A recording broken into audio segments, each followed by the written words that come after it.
অনেক বছর আগে এক দেশে এক রাজা ছিল, নাম রাজা দুর্জন।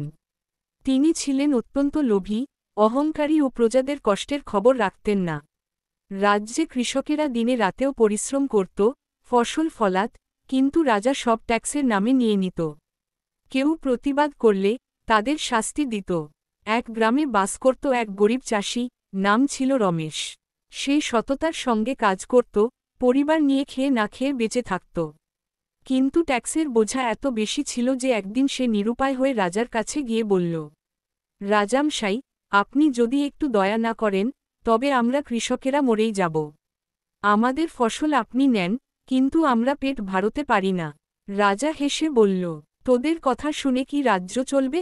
রাজা হলে রাজকীয়ভাবে বাঁচতে হয়। চাষি চুপ করে চলে যায়। এরপর বছরের পর বছর খরা পড়ে, ফসল হয় না।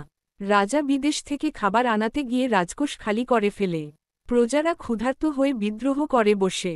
এই সময় সেই চাষি গ্রামের মানুষদের একত্র করে বলে, আমরা যদি একসাথে মাটি চাষ করি, ভাগ করে খাই, তাহলে বাঁচতে পারি।